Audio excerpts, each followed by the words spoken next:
Bonjour tout le monde, aujourd'hui je vous retrouve avec 45 idées de choses à faire chez soi. Je les ai réparties dans 6 groupes.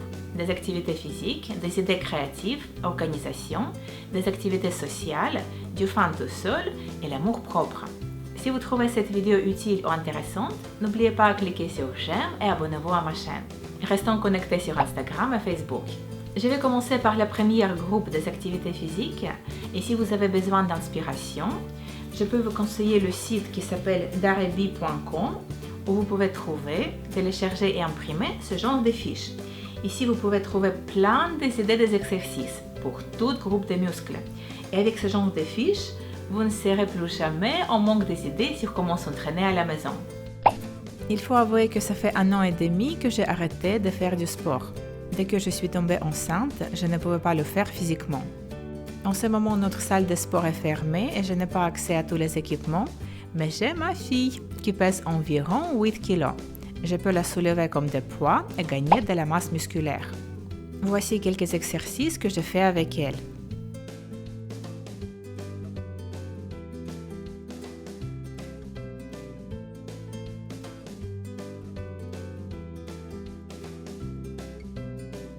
Mais mon activité physique préférée, c'est danser Zumba. Sur YouTube, on peut trouver plusieurs chorégraphies et créer ses playlists personnalisées. Il faut juste libérer un peu d'espace dans son salon.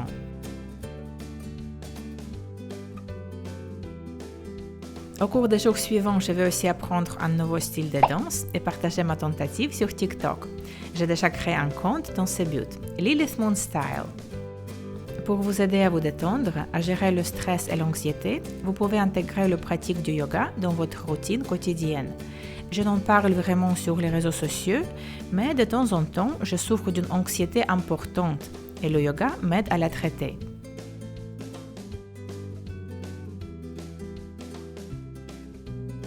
Maintenant, j'aimerais vous présenter quelques idées créatives. Lorsque je me sens triste ou déprimée, j'essaie à me distraire avec des tâches faciles mais satisfaisantes. Les activités créatives sont parfaites dans ce but. Je dois vous dire que les livres à colorier sont parfaits non seulement pour les enfants. Si vous faites une recherche en ligne en utilisant les mots-clés Coloring Sheets for Adults, sur Google Images, vous allez trouver plusieurs belles fiches à colorier. Il ne vous reste plus qu'à imprimer vos préférés. La tenue d'un journal est un excellent moyen de se connecter avec ses valeurs, ses émotions et ses objectifs. C'est quelque chose que je fais depuis des années, mais maintenant j'ai décidé de porter ma journalisation au niveau supérieur.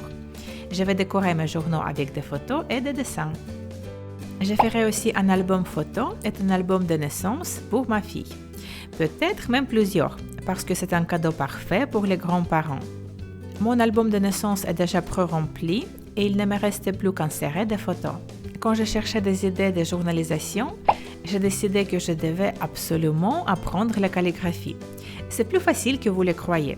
Je ne parle pas de niveau professionnel, ça peut très bien être amateur, juste pour son journal. Vous devez commencer par apprendre les traits de base et travailler l'alphabet lettre par lettre. Ensuite, il faut s'entraîner à connecter les lettres dans les mots. Cherchez des guides et des modèles gratuits en ligne pour vous exercer. Si vous me suivez sur Instagram, vous savez déjà que je suis les tendances colorimétriques et mes photos sont toujours harmonisées entre elles. Je n'utilise pas de filtres spéciaux, mais je retouche chaque photo séparément, en fonction des faits souhaités. Et si vous êtes prête à faire passer votre Instagram au niveau supérieur, je vous recommande de vous familiariser avec l'application qui s'appelle Lightroom. Dites-moi dans les commentaires si vous voulez que je vous fasse un tuto sur comment l'utiliser. Un relooking virtuel avec une simulation de maquillage vous permettra de satisfaire votre envie de changer de style tout en s'amusant. Vous pouvez jouer avec des centaines de combinaisons possibles. Eyeliner, sourcils et faux cils, fard à paupières, rouge à lèvres, gloss et blush. Vous pouvez aussi découvrir les looks à éviter qui ne vous vont pas du tout.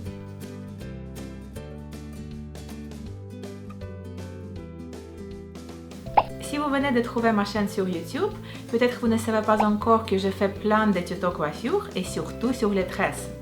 Si vous aimez la coiffure que je porte aujourd'hui, ce petit messy bun, il fait partie de mon tuto qui s'appelle 10 messy bun pour les cheveux mi-longs. Je vais mettre le lien vers ce tuto dans la barre d'infos et sur l'écran. En plus, je vous invite à découvrir ma vidéo sur plusieurs façons de porter une écharpe. Je vais mettre le lien vers ce tuto également sur l'écran et dans la barre d'infos. Au cours des dernières années, j'ai beaucoup voyagé et trouver un bon technicien en pose d'ongles a toujours été très difficile. J'ai donc décidé d'apprendre moi-même. J'ai m'entraîné beaucoup et finalement, je suis fière de mes résultats. Je peux faire mes extensions des ongles en gel et du nail art comme et quand je veux. J'ai adoré origami depuis mon enfance. Selon le modèle, le temps de fabrication peut aller de 2 minutes à 1 heure. Quand j'étais enfant, c'était difficile à apprendre. Sans un livre spécial, presque impossible à trouver. Tout a changé avec les tutos sur YouTube, qui offrent plein d'idées pour tous les goûts. Origami est très efficace pour soulager le stress et en cas des enfants, il permet de développer précision, concentration, dextérité et aptitude manuelle. Dans mon parcours de perte de poids, j'ai décidé d'apprendre de nouvelles recettes de repas sains et équilibrés et d'explorer les possibilités infinies de ma cuisinière intelligente. Et quand j'ai envie d'un dessert, je le fais moi-même. De cette façon, je peux contrôler le montant de sucre et de graisse qui vont dedans. Un de ces jours, j'ai fait mon dessert préféré de la cuisine russe, вареники de griotte. Ils sont tellement délicieux que j'ai décidé de partager la recette avec vous. Pour la farce, mélangez les ingrédients et faites-les bouillir pour quelques instants. Je les fais au micro-ondes. Laissez refroidir pour une demi-heure. Pour la pâte, versez l'huile dans la farine. Mélangez l'eau, le lait et le sel et laissez bouillir. Ensuite, versez ces liquides bouillants dans la farine. Il faut mélanger le tout et une fois la pâte refroidie un petit peu, il faut passer 5 à 7 minutes à pétrir la pâte.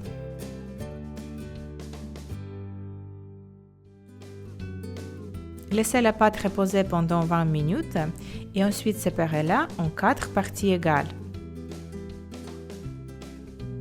Ensuite, roulez chaque partie et coupez-la en 8 morceaux.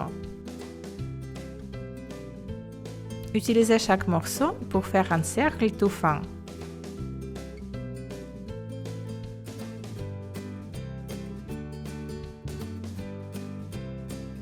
Déposez de la farce au centre de chaque cercle. Pliez-le en deux et pressez bien sur les bords pour souder la pâte. Cette pâte est très facile à travailler, mais il faut quand même s'entraîner. Dans ma famille, personne ne sait comment le faire correctement, et alors je devais étudier plusieurs tutos avec plusieurs techniques sur YouTube. Voici mes premières tentatives. Je suis plutôt contente avec mon progrès et le goût est juste exceptionnel. Maintenant, j'aimerais vous parler d'organisation, du ménage et des rangements. Avec des bijoux, c'est loin des yeux, loin du cœur. Et ce n'est pas une bonne chose. Si vous êtes comme moi et si vous collectionnez des bijoux depuis des années, vous ne vous souvenez pas de ce que vous avez. À ce moment-là, vous avez besoin d'un moyen organisé et propre de tout ranger et d'y avoir toujours un accès facile. Pour moi, la meilleure solution était d'utiliser des récipients en plastique transparent et de garder des articles similaires ensemble. Je le trie par couleur. En cas de petites bagues et boucles d'oreilles, je les range dans le bac à glaçons. Une fois que tout est trié, toutes les boîtes vont dans un tiroir spécial. Je garde encore une autre petite boîte juste pour mes bijoux préférés du moment. J'ai toujours un ensemble que j'ai envie de porter tous les jours pendant quelques semaines.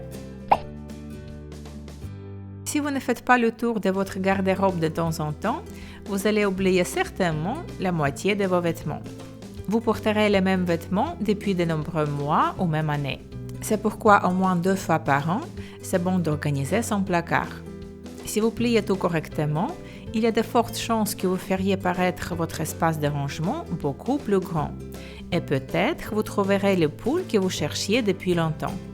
J'ai enfin dédié un tiroir spécial pour mes vêtements d'hiver. J'ai roulé mes pulls de cette façon et finalement, j'ai l'accès facile à eux. En organisant votre garde-robe, essayez de trouver de nouvelles façons de sortir vos vêtements et créer de nouveaux looks sans dépenser d'argent.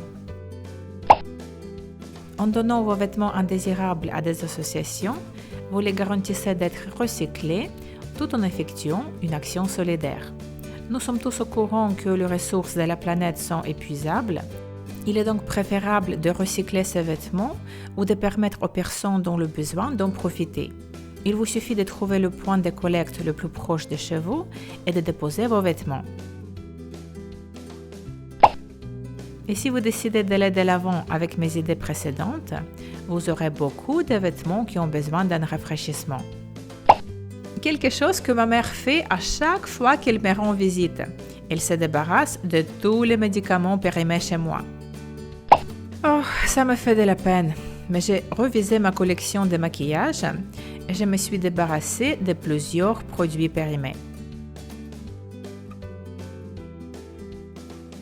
Mon mari aime acheter énormément de nourriture en conserve et jusqu'à récemment, c'était un gros gâchis. Finalement, on a rangé le tout et c'est beaucoup plus pratique. On peut voir ce qu'on a. En plus, j'ai acheté une boîte spéciale pour mes épices parce que je préfère de les avoir tous au même endroit. Si vous avez beaucoup de papiers, factures et reçus qui doivent être conservés en toute sécurité, pourquoi pas acheter un dossier avec plusieurs poches et étiquettes? Avant, je n'avais qu'un gros dossier pour tous mes documents et c'était une vraie galère de trouver quelque chose dedans. Mon nouveau dossier fait une énorme différence à cet effet. Le lavage des fenêtres n'est pas seulement une activité de nettoyage, mais également une activité physique qui vous aidera à brûler des calories. La mémoire interne de mon téléphone portable est toujours saturée. Et alors, de temps en temps, c'est très bien d'effacer les photos et les vidéos redondantes et finalement libérer d'espace de stockage de votre smartphone. Et maintenant, quelques idées des activités sociales, en famille ou avec ses amis. Mon mari et moi, on aime beaucoup ce jeu qui est inspiré par le Monopoly, mais le nôtre est différent. Il est conçu pour les couples et offre un rendez-vous romantique dans une boîte. Il est conçu pour cultiver l'intimité et la connectivité, et je le trouve très unique et excitant. On aime aussi les jeux de questions. Il marche très bien pour déclencher des conversations intéressantes. Il y en a pour les couples et pour les amis. J'adore faire du karaoké à la maison. Je pense que c'est mon activité préférée pour me décontracter et normalement je le fais avec mon meilleur ami. Toutes les deux, on est complètement nuls en karaoké et en fait, c'est ça qui rend cette activité tellement hilarante. L'activité suivante que je trouve très fun, c'est de mettre des séries télévisées et couper les sons. Ensuite, il ne nous reste plus que faire nos propres dialogues et là, il faut s'amuser. Maintenant que presque tout le monde reste à la maison, c'est beaucoup plus facile à faire du chat vidéo avec les amis qui habitent à l'étranger parce que la question de synchronisation des temps est beaucoup plus facile à gérer. L'être à la main, c'est très rare de nos jours. Et je pense que c'est exactement ce qui les rend si spécieux. Même une petite note de remerciement verra tout son effet positif et impressionnant. Et pourquoi ne pas la cacher à l'intérieur d'un cœur plié en origami? Même si on ne peut pas aller dans le parc, on peut faire un pique-nique à la maison, sur le balcon ou dans le salon. Il faut juste préparer un grand buffet avec plein d'amuse-bouches. Maintenant, je vais vous parler de loisirs à faire seul. La lecture reste toujours mon activité préférée à la maison. Et si ça vous intéresse, en ce moment, Paulo Coelho offre quelques livres électroniques gratuitement sur son site. En faisant des courses sur Internet, je gagne beaucoup de temps sur le déplacement et j'évite les queues. Je ne suis définitivement pas une grande joueuse, mais j'aime vraiment jouer à Angry Birds. Il y a quelque chose d'extrêmement satisfaisant dans ce jeu. Je dirais que c'est une thérapie par le couleur et les graphiques. Même mon mari l'aime bien, et lui, il est un vrai joueur.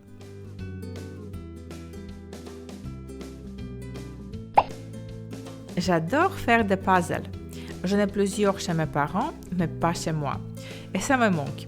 Donc, au lieu de puzzle, je joue au Scrabble. C'est un exercice mental amusant et agréable. Sur Google Maps, on peut enregistrer tous les lieux qu'on veut visiter lors de nos futurs voyages.